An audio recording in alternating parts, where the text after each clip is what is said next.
Shalom jemaat yang kasih Tuhan, senang sekali boleh ambil bagian di dalam Immanuel Bible Class. Dan selama beberapa seri ke depan kita akan merenungkan satu tema, yaitu Jesus Among Secular Gods. Mari jemaat, sebelum kita memulai sesi kita tundukkan kepala dan kita berdoa. Bapa di surga, terima kasih untuk setiap kasih dan anugerah yang Tuhan beri bagi setiap kami. Kami rindu di dalam momen pembelajaran ini, kami terus-menerus boleh hidup diarahkan di dalam Injil Yesus Kristus, sehingga kami menjadikan Yesus sebagai Tuhan dan Juru Selamat dalam kehidupan kami. Dia menjadi pusat, bukan cuma bagian-bagian kecil, memegang bagian-bagian tertentu dalam hidup kami. Tuhan tolonglah, pakailah momen pembinaan ini menjadi momen bukan cuma menambah pengetahuan kami, tetapi juga boleh menjadi kesempatan kami mengoreksi hidup kami, dan kami boleh mendapatkan anugerah dan topangan kasih karunia-Mu untuk kami memperbaiki diri dan kembali hidup di dalam Engkau. Terima kasih Tuhan, dengar doa kami, demi Yesus Kristus kami berdoa, kami berserah diri. Amin. Bapak Ibu dan rekan-rekan sekalian, saya ingin mengajak kita menggumulkan tentang sebuah pertanyaan. Ini pertanyaan besar yang sebenarnya kita akan selalu tanyakan di dalam sesi-sesi berikutnya, tapi saya ingin tanyakan khusus untuk sesi kali ini. Siapakah Yesus itu bagi kita? Kalau kita dalam Alkitab, kita membaca Yesus pernah bertanya, siapakah menurut kamu aku ini? Nah, kalau kira-kira pertanyaan yang sama itu ditujukan kepada kita, jemaat modern, jemaat di Berlin. Kira-kira apa yang menjadi jawaban kita? Apa posisinya, di mana posisinya di dalam hidup kita ini? Mungkin kita ketika mendengar pertanyaan yang kedua, kita akan langsung segera menjawab, ya posisinya posisi yang utama lah, posisinya posisi yang sentral lah. Oh puji Tuhan kalau memang itu yang terjadi dalam kehidupan kita. Tetapi coba kita cek secara praktek, apakah sungguh-sungguh Tuhan itu menjadi pusat, Tuhan itu menjadi sumber, dan Tuhan itu menjadi sentral di dalam hidup kita. Karena saya mendapati ada begitu banyak orang-orang Kristen yang kadangkala menjadikan Tuhan itu, menjadikan Yesus Kristus itu hanya sebagai juru selamat. Tetapi bukan sebagai Tuhan. Artinya apa? Urusan-urusan yang terkait dengan keselamatan yang dimana kita itu tidak mungkin diselamatkan dengan diri kita, dengan perbuatan kita. Itu teologi yang kita pegang bukan? Kita membutuhkan Yesus sehingga kita mencari Dia. Tetapi setelah kita selamat, pada waktu itu juga berakhir relasi hubungan kita dengan Kristus. Kita tidak menjadikan Dia sebagai Tuhan. Hidup kita atur sendiri, hidup kita jalani sendiri. Karena bagi kita sekali selamat, selamat-selamanya. Bukankah sekali lagi itu teologi yang kita percayai. Sehingga kadang-kadang kita menjadikan Tuhan Yesus itu hanya sebagai jaket keselamatan. Tetapi bukan menjadi pusat daripada kehidupan ini. Bagian yang kira-kira mirip, Tuhan Yesus itu hanya menjadi instrumen keselamatan dan bukan inti. Di mana betul-betul kita terus-menerus hidup di dalam Dia. Kalau Yesus menjadi inti itu mau tidak mau kita itu harus ada di dalam Dia. Seperti katanya di dalam Yohanes pasal 15, kita harus tinggal di dalam Dia. Apakah itu yang menjadi posisinya Tuhan Yesus? Atau posisi kita di dalam Dia? Apakah seperti itu? Atau posisi kita adalah kita di luar Dia? Yang mana? Ada orang-orang percaya juga yang menjadikan Tuhan Yesus itu sebagai supplier berkat dan bukan sumber berkat. Bedanya apa? Kalau sumber, maka yang penting itu adalah Tuhan. Kalau supplier, yang penting apa yang Tuhan berikan. Ibaratnya kalau supplier itu, Tuhan itu mesin ATM. Yang penting kan bukan mesin ATM-nya. Yang penting adalah uang yang keluar. Tuhan itu siapa? Apa posisinya di dalam kehidupan setiap kita? Nah, saya rindu di dalam pertemuan-pertemuan selanjutnya kita mencoba akan melihat, mengoreksi hidup kita. Jangan-jangan Tuhan itu bukan sumber, Tuhan itu bukan inti, Tuhan itu bukan Tuhan di dalam hidup kita. Karena ada Tuhan yang lain. Karena ada secular gods yang terjadi dalam hidup setiap kita. Nah, pertemuan-pertemuan berikutnya kita akan mencoba membahas beberapa secular gods yang bisa jadi ada di dalam kehidupan kita. Namun sebelum masuk di dalam bagian tersebut, saya ingin mengajak kita mencoba melihat. Kalau kita itu hidup, menjadikan Yesus itu sebagai Tuhan. Menjadikan Yesus itu sebagai pusat di dalam kehidupan kita. Sebenarnya apa sih yang terjadi? Nah, saya mengajak kita mencoba melihat diagram berikut ini. Oke, kita akan melihat dimulai dengan yang di tengah, yang di center. Yaitu tulisannya adalah Injil Yesus Kristus. Kita harus memulai membangun kehidupan kita dengan bersumber di dalam Injil Yesus Kristus. Yang artinya apa? Kita itu perlu hidup bergantung kepada Dia. Kita itu perlu hidup dikuatkan dan ditopang oleh anugerah Allah. Dan itu yang harusnya menjadi semangat dan motivasi di dalam kehidupan setiap kita. Saya mengajak kita mencoba merenungkan kalau kita menjalani hari-hari kehidupan kita. Sebenarnya semangat kita itu datang dari mana sih? Apa sih yang menjadi gairah dan pendorong kita untuk melakukan segala sesuatu dalam kehidupan kita? Bisa jadi loh ketika kita mencoba mengoreksi, kita itu didorong dengan semangatnya adalah semangat karena saya nanti akan mendapatkan sesuatu. Contohnya semangat ketika nanti mendapatkan gaji, ketika mendapatkan uang, ketika mendapatkan hadiah. Anak-anak saya ketika dikatakan kalau kamu melakukan ini, maka nanti Daddy dan Mami akan belikan kamu hadiah. Maka mereka semangat tuh. Salah satu contohnya adalah ketika saya minta mereka untuk bersih-bersih kamar mereka. Coba bersihkan kamarmu. Nanti kalau kamu bersihkan, Daddy akan berikan sesuatu buat kamu. Wah, mereka semangat sekali. Semangat kenapa? Bukan karena mereka mencintai kebersihan. Bukan karena mereka ingin kamar mereka itu rapi. Tapi karena hadiah. Sehingga di dalam bagian ini, yang menjadi sumber itu apa? Yang menjadi sumber adalah, yang menjadi kekuatan adalah hadiah. Apakah itu yang juga kemudian terjadi dalam kehidupan kita? Bisa jadi loh kita sebagai orang Kristen selama ini bukan karena Tuhan, bukan karena anugerahnya yang kemudian kita ingat, yang kita rasakan, yang menjadi pendorong kita menjalani hari-hari kehidupan kita. Bisa jadi yang menjadi semangat kita justru adalah karena kita mendapatkan sesuatu. Karena kita memperoleh sebuah hal yang kita inginkan. Sehingga di dalam bagian ini ketika kita hidup di dalam Yesus, yang terjadi itu sebenarnya adalah kita didorong untuk kemudian hidup dengan sumber, dengan kekuatan anugerah dari Tuhan. Maka itu kenapa kita sebagai orang percaya diingatkan, ayo kita membaca firman Tuhan. Kita merenungkan firman Tuhan setiap hari. Bahkan kalau bisa memulai hari bersama dengan Tuhan. Tujuannya apa? Tujuannya adalah ini. Supaya ketika kita memulai hari, kita itu diingatkan bahwa kita itu berjalan bersama dengan Tuhan. Ada Tuhan yang senantiasa menopang kita dengan anugerahnya. Bahkan kalau boleh saya lebih detailkan sedikit ketika kita membaca Alkitab, maka apa yang terjadi di dalam kehidupan kita? Yang terjadi adalah kita diingatkan bahwa kita ini manusia yang terbatas. Kita ini manusia yang berdosa. Nggak heran sih ketika kita itu mendapati, kita itu selalu diingatkan keberdosaan kita diingatkan keterbatasan kita. Membaca Alkitab itu menjadi sebuah momen yang tidak menyenangkan. Nggak heran kalau kita juga malas membaca Alkitab. Ada banyak orang bergumul, saya malas baca Alkitab. Alasannya kenapa? Karena sibuk. Sebenarnya kalau dikatakan sibuk, semua kita tuh sibuk sih. Nggak ada bagian yang nggak sibuk. Betul nggak sih? Sehingga kalau kita semua sibuk, kenapa kok ada pekerjaan yang kita bisa lakukan, ada pekerjaan yang kita sengaja memilih tidak lakukan? Ya alasannya prioritas. Maka sebenarnya kesibukan bukan menjadi alasan untuk kita tidak membaca Alkitab. Pasti ada alasan yang lebih mendasar dari hal tersebut. Dan kalau kita cari alasan yang lebih mendasar apa? Yaitu karena sebenarnya kita itu merasa gimana ya? Kalau senantiasa diomongin, kamu tuh berdosa, kamu tuh lemah, kamu tuh terbatas. Ada rasa kayak gak nyaman, ada rasa kayak bersalah terus-menerus, betul ya? Sehingga itu memang membuat kita gak suka membaca Alkitab.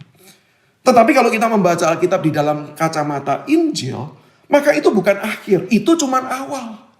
Kalau kita membaca dengan kacamata yang bukan Injil, maka itu adalah akhir di mana kemudian kita dituntut, ayo coba lagi, ayo berjuang lagi. Dan itu pasti membuat kita frustasi. Dan cara membaca seperti itu, cara kemudian kita belajar Alkitab seperti itu akan membuat kita berkata, oke, cukup, saya tidak lagi mau membaca Alkitab. Mending tidak diingatkan, jadi saya nggak sadar kalau saya itu lemah, kalau saya itu terbatas. Apalagi ditambah dengan gerakan-gerakan yang terjadi di dunia ini. Gerakan motivasi dengan positive thinking. Yang membuat kita merasa, buat apa Injil? Lebih baik dengan positive thinking. Karena apa? Dengan positive thinking saya merasa hidup saya berharga, saya merasa hidup saya berarti. Sehingga kemudian saya bisa berjuang sesuatu.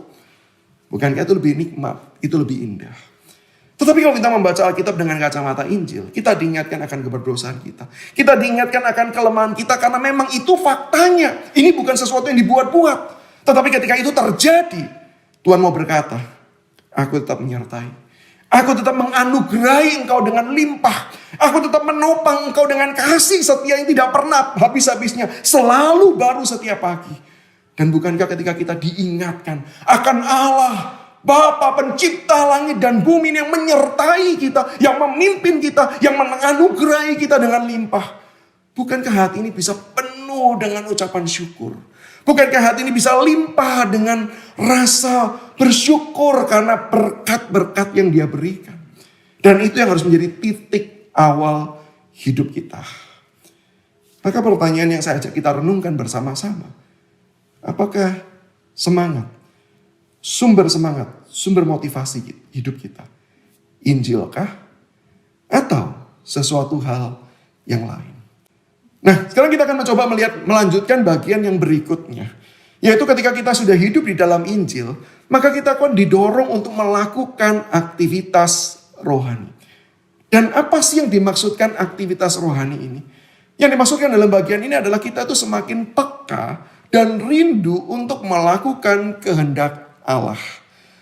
Aktivitas rohani jangan dibayangkan cuma sekedar ya saat teduh tadi, ya baca Alkitab tadi, ya kemudian pergi ke gereja. Iya, itu merupakan bagian daripada kegiatan rohani kita. Tetapi sebenarnya dimaksudkan dengan kehidupan spiritualitas kita. Yaitu adalah ketika kita tuh peka dan rindu untuk melakukan kehendak Tuhan. Seorang yang sudah mendapatkan dan diingatkan, kamu tuh lemah, kamu terbatas, kita diingatkan akan keberdosaan kita. Dan kemudian ditunjukkan bagaimana Allah tetap mengampuni kita, Allah tetap menyertai kita. Bukankah pada waktu itu, respon yang normal kita akan berkata, oh Tuhan terima kasih. Tapi bukan cuma terima kasih, kita itu akan selanjutnya bertanya, Tuhan kalau memang kau menganugerahi hidup ini begitu rupa, apa yang kau inginkan? Apa yang kau mau aku kerjakan di dalam hidup yang sudah kau berkati ini? Itulah hidup seorang yang mau menggumulkan akan kehendak Tuhan. Yang menjadi pertanyaannya adalah apakah hidup kita adalah hidup yang juga menggumulkan senantiasa akan kehendak Tuhan. Atau kita menjalani hidup itu ya pokoknya jalan aja lah. Ada orang-orang yang prinsipnya begini. Yang penting saya tidak berbuat dosa. Yang penting saya tidak melanggar. Tapi kalau ditanya apakah hal yang saya kerjakan ini adalah hal yang kemudian sesuai dengan rencana Tuhan di dalam kehidupan setiap kita? Bisa jadi jawabannya nggak peduli. Dan bisa jadi jawabannya saya nggak tahu.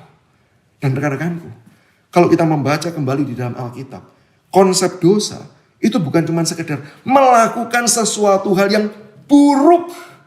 Tetapi ketika kita tidak melakukan kehendak Allah, maka itu adalah dosa. Contoh paling jelas adalah kalau kita lihat dan kita baca di dalam kisah dari Nabi Yunus. Ketika Tuhan berkata, Yunus bangkit, pergilah ke Niniwe, panggilan Tuhan. Yunus kemana? Yunus pergi ke tempat lain. Yunus tidak mau pergi ke Niniwe. Apakah Yunus berdosa? Artinya melakukan sesuatu yang jahat. Apakah dia membunuh orang? Tidak. Dia pergi ke kapal, dia naik ke kapal, dia tidur kok. Kalau secara moral universal maka kita melihat nggak salah, nggak berdosa. Tapi bukankah kita semua tahu? Ini salah. Ini berdosa. Karena apa? Dia tidak melakukan panggilan Allah di dalam kehidupannya. Maka rekan-rekanku, mari kita mencoba membenahi konsep kita. Dosa itu bukan cuma mengerjakan sesuatu yang secara moral universal dikatakan jahat. Dosa adalah ketika kita tidak menggumulkan panggilan Tuhan dan kita tidak hidup di dalamnya.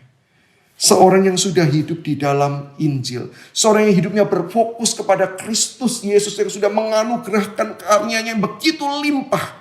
Hidupnya itu akan rindu untuk menggumulkan. Mencoba untuk peka, senantiasa mencoba bertanya. Ketika kita tuh berjumpa dengan orang hari demi hari. Apakah kemudian kita pernah berdoa dan mencoba berkata kepada Tuhan, Tuhan, apa sih yang Tuhan ingin saya kerjakan bagi orang tersebut? Atau kita berjumpa orang tersebut ya merasa biasalah. Ya namanya rekan kerja ya ketemu. Ya biasalah orang banyak kok. Ya apa yang spesial? Tapi sadarkah kita sebenarnya bahwa di dalam bagian kehidupan kita. Semua itu bukan sebuah peristiwa acak. Semua itu adalah bagian yang memang Tuhan desain supaya hidup kita itu mendatangkan berkat bagi orang lain.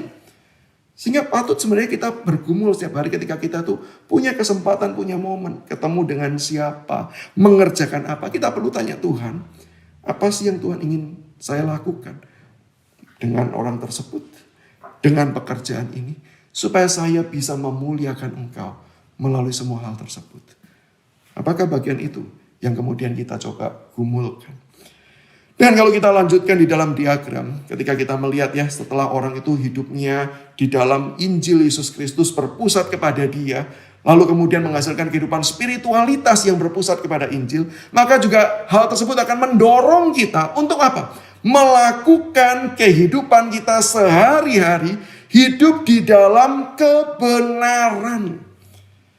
Kita orang yang sudah merasakan anugerah Tuhan, kita tuh tidak pingin Tuhan tuh sedih, Tuhan kecewa. Maka kita akan mencoba hidup di dalam kebenarannya. Apa yang sudah Dia nyatakan, apa yang Dia inginkan, apa yang menjadi aturannya, kita ingin itu yang terjadi dalam kehidupan kita. Maka orang-orang seperti ini adalah orang yang mencoba berjuang sekuat tenaga hidup di dalam kebenaran. Bukan sebagai sebuah upaya legalistik, tetapi sebagai respon atas kasih Allah. Bukan sebagai supaya menunjukkan saya bisa taat, tetapi sebagai wujud saya mau mengasihi Tuhan, maka saya ingin hidup dengan taat di dalam kebenarannya. Maka sekali lagi pertanyaannya adalah, apakah hidup kita adalah hidup yang mencoba hidup di dalam kebenaran? Mencoba berjuang melakukan kebenaran yang Tuhan tuh inginkan. Tetapi hidup di dalam Injil Yesus Kristus bukan cuma menolong kita mengerjakan segala sesuatu dalam kebenaran, tetapi juga mengerjakan segala sesuatu dengan sukacita. Dan ini yang berbeda, dan ini yang menarik.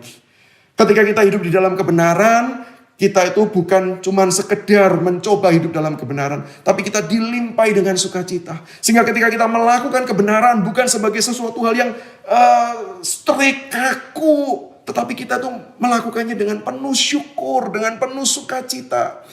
Meskipun melakukan kebenaran itu menderita, tetapi karena kita itu hidup di dalam Injil, kita tahu hal ini adalah hal yang menyenangkan Tuhan, maka meskipun sulit dan susah, tetap muncul rasa sukacita. Ada sukacita yang muncul di dalam hati setiap kita. Dan rekan-rekanku, ketika kita menjalani hari-hari kita, hidup di dalam kebenaran dengan penuh sukacita, itu menarik loh bagi orang lain. Karena mereka yang di luar Injil, mereka tidak punya kekuatan untuk kemudian memperjuangkan kedua-duanya. Seringkali yang terjadi adalah hidup tidak perlu dalam kebenaran supaya bisa bersukacita.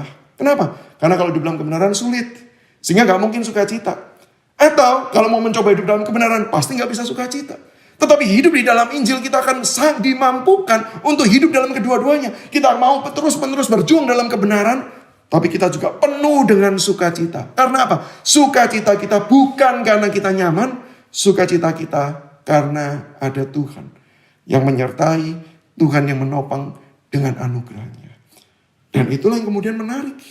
Dan bisa jadi itu menjadi sebuah celah untuk kita itu bisa menyaksikan Injil Yesus Kristus kepada orang lain.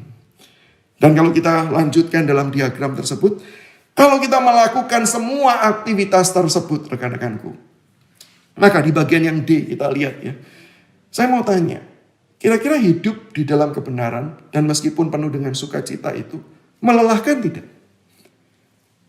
Coba kita jawab ya dalam hati kita. Melelahkan tidak? Kalau kita jawab tidak melelahkan, salah. Jawaban yang benar, hidup di dalam kebenaran. Meskipun tetap penuh sukacita, tetap melelahkan. Karena apa? Karena gak mudah. Ada tekanan-tekanan yang kita dapatkan dari luar. Orang tidak suka, orang menekan, orang menganiaya kita. Konsekuensi-konsekuensi yang tidak nyaman terjadi dalam kehidupan kita ketika kita mencoba hidup dalam kebenaran. Sehingga itu membuat kita gak mudah. Belum lagi ada tekanan yang datangnya dari dalam. Bukankah jujur kalau kita kadang-kadang bergumul ya. Saya itu mau melakukan yang benar. Tapi kadang-kadang ada dalam hati kita tuh merasa, sudahlah gak perlu seperti itulah. Berat loh, konsekuensinya sulit loh. Sehingga tekanan dari dalam itu juga menyiksa kita. Sehingga dari luar ada tekanan, dari dalam juga muncul tekanan. Sehingga ini hidup yang melelahkan. Tetapi kehidupan yang melelahkan semacam ini adalah kehidupan yang baik. Kenapa saya katakan kehidupan semacam ini adalah yang baik? Karena ketika kita lelah, kita tuh mencari tempat untuk bersandar. Ketika kita lelah, kita tuh diingatkan, kita tuh butuh untuk tempat untuk rest. Dan pada waktu itulah kita tahu, kita ini gak bisa bersandar kepada siapapun. Hanya bersandar kepada Tuhan. Sehingga kelelahan itu akan mendorong kita kembali datang kepada Tuhan. Untuk apa? Bisa jadi datang untuk ngomel. Nggak salah loh untuk kita ngomel. Dan berkata, Tuhan aku sudah mencoba melakukan ini. Tapi Tuhan aku mengalami ini. Kita boleh menyampaikan keluhan-keluhan kita kepada Dia. Kita ngomel kepada Tuhan. Kita datang untuk apa? Memohon Tuhan tolong aku. Tuhan tolong bantu aku. Dan saya kira percaya ketika kita datang kepada Allah, kita datang bergumul, kita datang dengan tekanan yang berat, Tuhan itu akan memberikan anugerahnya semakin limpah, memberikan penghiburannya semakin besar. Untuk apa? Menguatkan setiap kita, sehingga kita bisa kembali diutus masuk ke dalam dunia untuk bekerja di dalam dunia ini. Maka kalau kita melihat liturgi ibadah, bukankah selalu dimulai dengan undangan datang kepada Tuhan. Dan diakhiri dengan pengutusan. Yang artinya apa? Kita diundang untuk datang dan nanti akhirnya kita diutus karena apa? Di tengah-tengahnya anugerah Allah dilimpahkan bagi setiap kita. Anugerahnya dicurahkan tanpa batas bagi setiap kita. Dan pada waktu itulah kita disegarkan. Sehingga kita kuat untuk kembali diutus. Masuk ke dalam dunia, bekerja bagi Tuhan dalam dunia. Di dalam pengalaman hidup saya, rekan-rekanku, saya pernah menghadapi kondisi lelah. Saya datang kepada Tuhan dalam ibadah dan saya berkata, Tuhan, aku kelelahan. Tuhan tolong saya. Tapi saya nggak tahu bagaimana Tuhan caramu bekerja. Tuhan tolong saya. Dan ketika saya sedang duduk mempersiapkan diri untuk memulai ibadah. Lalu saya tuh teringat satu lagu. Dan saya tuh berkata pada Tuhan, Tuhan kalau boleh lagu ini dinyanyikan. Dan ketika liturgus itu memimpin pujian itu berkata, mari kita naikkan pujian ini. Dan apa yang saya minta, itu yang kemudian dinyanyikan. Waktu itu saya langsung syok dan saya berkata, wah kebetulan yang luar biasa ini. Saya masih pertama kali berpikir kebetulan, karena saya merasa, ya baru satu kali lah. Saya nyanyi gitu ya, saya nyanyi karena memang itu suatu hal yang saya inginkan. Tapi sebelum selesai lagu yang pertama, sebelum berakhir lagu pertama, saya kembali berkata, pengen dong lagu yang kedua, lagu ini. Dan tahu nggak? Pemimpin pujian itu selesai lagu yang pertama, dia berkata, mari kita sambung pujian kita dengan lagu seperti yang saya minta. Saya nggak kontek-kontekan loh dengan liturgusnya, tapi dia lakukan itu. Pada waktu lagu kedua dinyanyikan, saya sudah sambil setengah nyanyi, sambil saya itu bertanya-tanya, kok bisa ya? 2 kali kebetulan yang sama terjadi. Saya sudah mulai bertanya-tanya. Tapi saya di akhir lagu kedua, saya berkata, pengen dong lagu yang ketiga itu nyanyikan lagu ini. Dan saya itu seolah-olah mau berkata, gak mungkin dah 3 kali kebetulan bisa sama persis seperti yang saya mau. Dan liturgus itu kembali mengajak nyanyikan lagu seperti yang saya inginkan. Di lagu yang ketiga, saya tidak menyanyi. Tapi saya menangis. Karena apa? Saya merasa momen itu adalah momen Tuhan berkata, kamu lelah kan? Aku ada untuk kamu. Kamu capek kan? Aku menopang kamu dengan kasih karunia. Bapak Ibu dan rekan-rekanku, itulah Allah. Itulah Tuhan kita. Ketika kita hidup di dalam Dia, Dia tidak pernah meninggalkan kita. Dia menguatkan kita. Sehingga kita kembali dimampukan untuk hidup bagi Dia. Maka kembali pertanyaannya, di manakah posisi Tuhan di dalam hidup kita? Diakah yang menjadi pusat dan yang utama? Atau Dia cuma sampingan? Mari kita berdoa. Bapa di sorga, ampunilah kami. Kalau selama ini kami melalaikan Engkau, tidak menjadikan Engkau pusat dalam hidup kami. Engkau cuma cadangan, bahkan hanya di saat-saat tertentu saja.